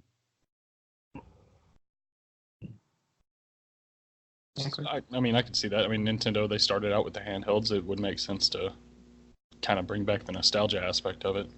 Yeah. Could be cool. Yeah. And then, did you look and see anything about it? I haven't. No, I haven't really looked into it too much, but and if I get a Switch, I'll definitely get it because it's Marvel. So. Right. Yeah. I think that's all I had written down for the Nintendo conference. But did anyone see the Nintendo conference, which has been ranked when people rank the conferences on most of the like IGN and other websites online, they've ranked Nintendo's conference as number 1, and then Microsoft's just 2. And like, nice. Going, yeah. I did have a game, and it's the one that I'm going to buy the Switch for, and it is Pokemon Sword and Shield. Yeah, so, we talked about a lot about this, I think, last week when you weren't on the show. Yeah, but I'm probably going to get a Switch for that. Yeah, I mean, that would be like one of my main reasons to go back and get I mean, I've had a Switch and sold it, and I feel like that would be the one reason to get a Nintendo Switch for. So I missed last week, but I wanted to throw that out that I love Pokemon. So yeah. Which, I mean, that's the one thing we always wanted in life was a console version of Pokemon, and now we finally get it. I want an MMORPG where you can pick any starter from any generation, and it's all the maps put together. And that's the dream right there. That would be nuts. That is the dream. That is the dream. That is the dream. This is a good start. This is a good start. Gonna put us up to? Are we like in the thousands now? No, I think at this one, this game will be at $999. I think. College Humor does an amazing Poke Rap based on where they try to do them all up through like generation 5 or 6. It's freaking hysterical watching this poor dude get out of breath trying to name off every single one of them in rap form. Yeah. Oh man, but I'm really excited. We talked a lot more about it last week, but as you said, you weren't here. But I can't remember what all they showed in this Nintendo Direct at the E3 conference. It's all good. We don't have to beat a dead horse. I'm just in with y'all on it. I want it. So yeah, for sure. They showed off a lot of games in the Nintendo conference. Not gonna lie, but a lot of them were games like Spyro Remastered Trilogy and stuff like that. Stuff that you've already that are on other systems that are coming to things, or it's just like there's just so much to like talk about in the Nintendo conference. I was just trying to pick out some things, but I mean, I think the biggest surprise which you mentioned this after I wasn't in here when you talked about it, but the biggest surprise out of all the E3 had to be that Breath of the Wild sequel. Yeah. Nobody saw that coming. No, oh yeah, I totally didn't. Yeah. That when that got released, that was the first time during the entire E3 conference that my social media just blew up of everybody just talking specifically about that. I mean, I got a lot of stuff about the Cyberpunk 2077, of course, just because it was Keanu Reeves, and there's a lot of people who don't even play a lot of video games who just like they went off about that, like.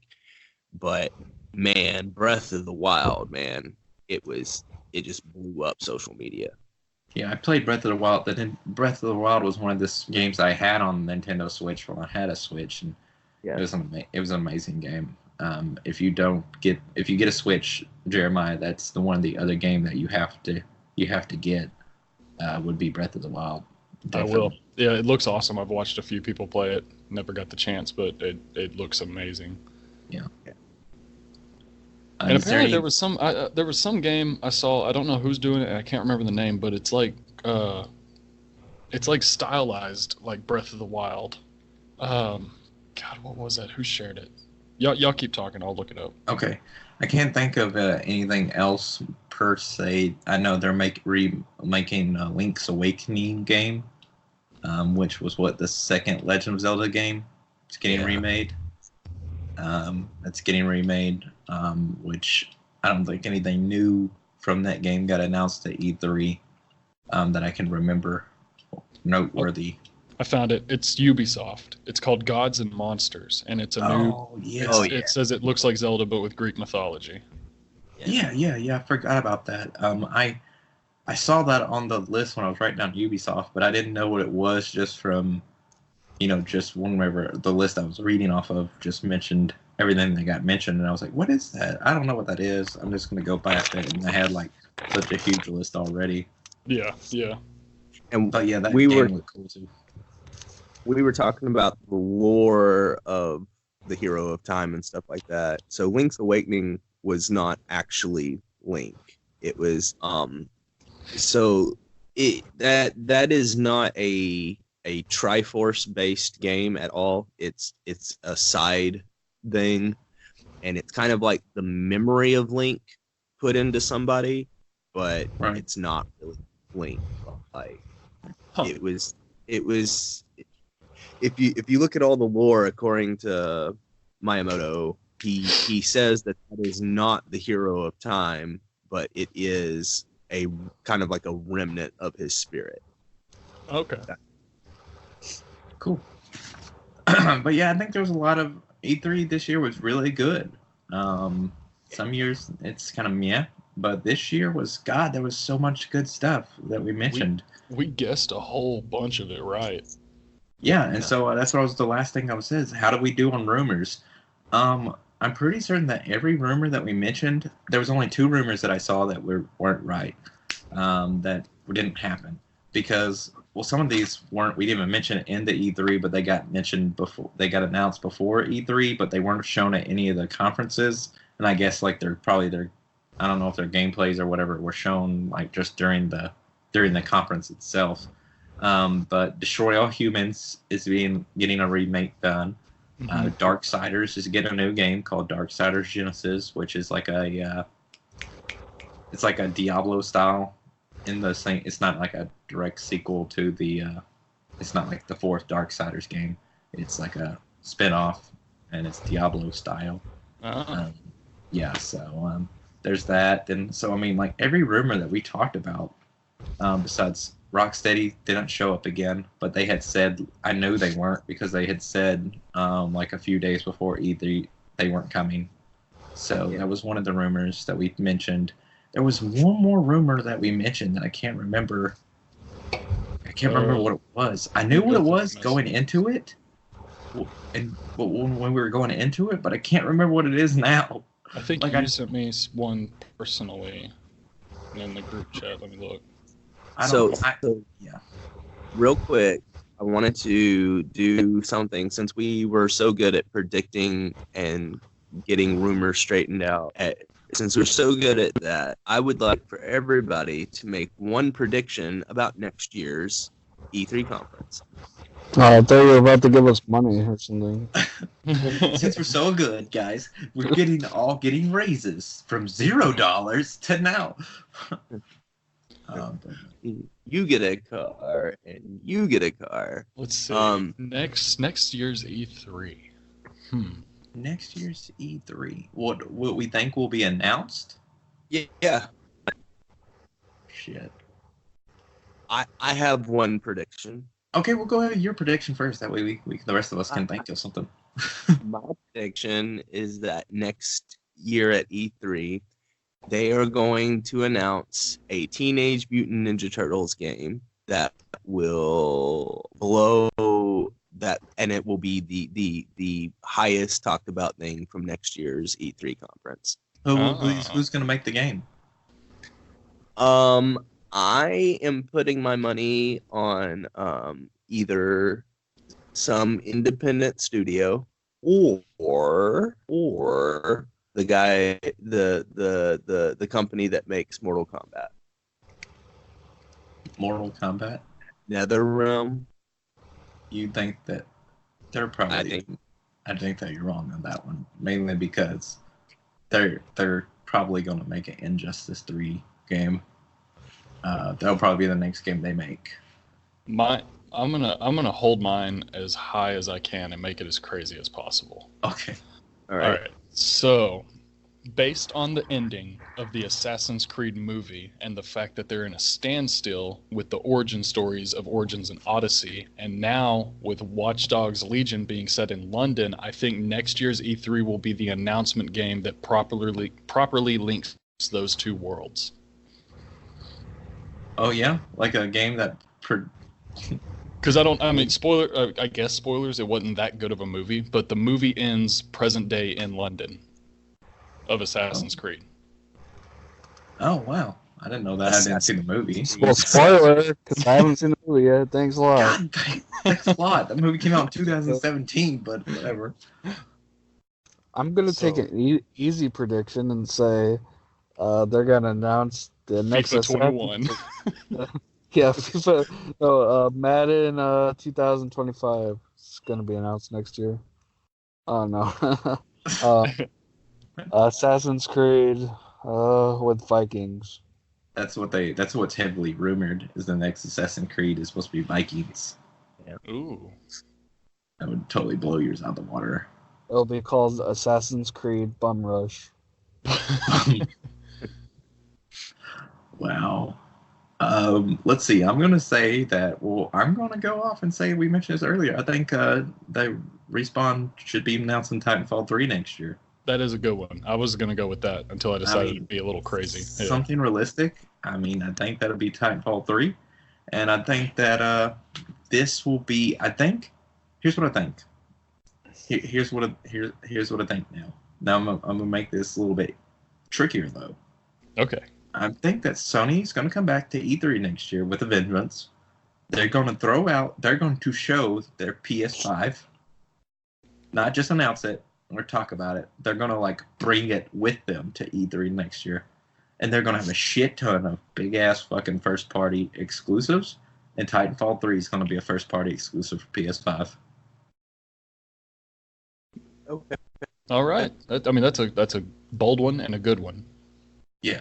So I'm just going to go. I just wanted to make it. Since we already mentioned Titanfall 3, I didn't want to just take the easy road. I want to make it a little more difficult to say PS5 launch title. Exclusive. And no matter how they do it, I want Titanfall 3. So just do it. Just do it. Just do it. Just do it. I miss it. Oh, man. Titanfall 2 was so good. So good. That's what I told Zach about that. I was like, man, I can't believe you haven't played Titanfall 2. I own it, but I had never played it. Oh, you should, because it's... Because I got it with the Battlefield 1 bundle. It was cheap, so I just bought that, and it came with Titanfall, but I haven't played Titanfall 2 yet. Oh, you should. God, it was a beautiful story. Beautiful story. It was a game. At least it actually had a story. Yeah. Yes. And I didn't even mind that the first one didn't have one with how good that one was. Because if they waited for the second game to perfect that story like they did, then I'm Perfectly fine. good. Yeah, good for them. Yeah. It's so Titanfall 2 is so underrated. Like the sales just weren't there.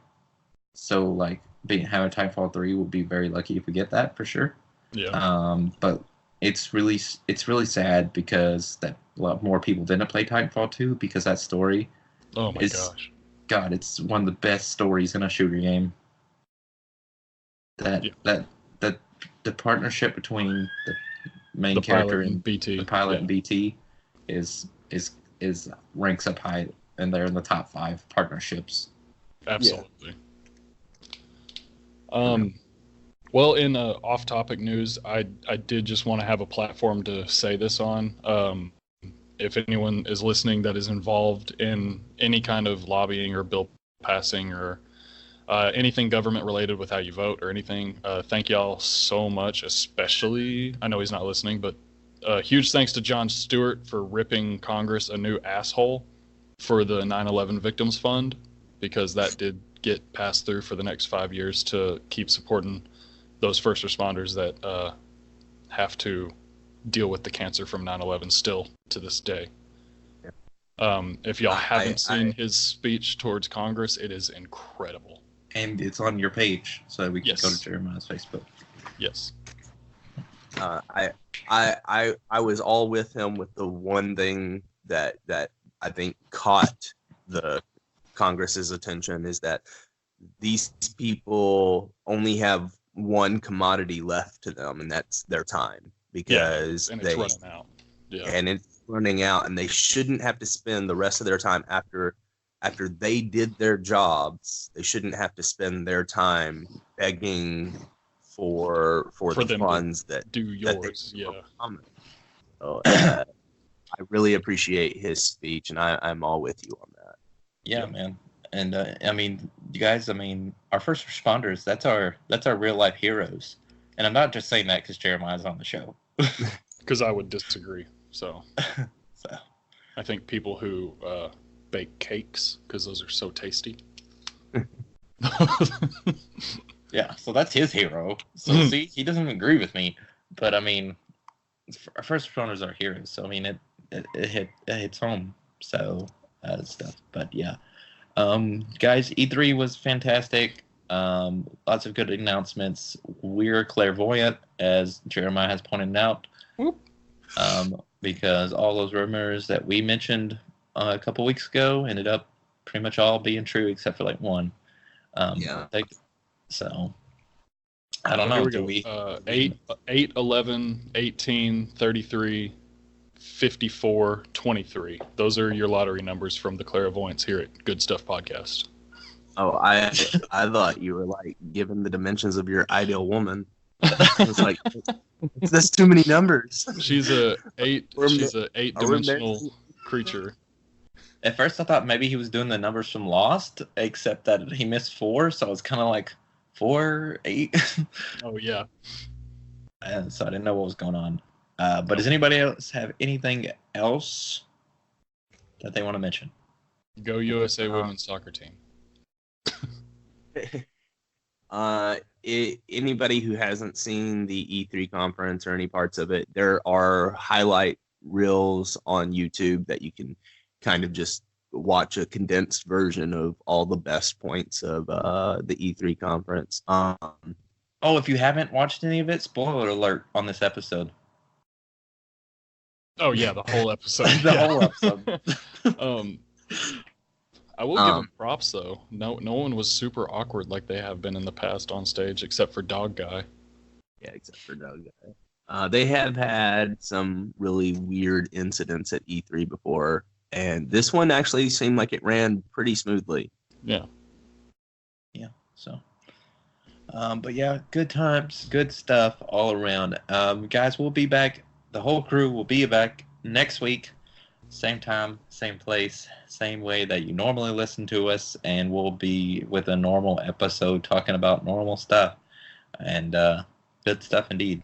So go home and hashtag that good stuff.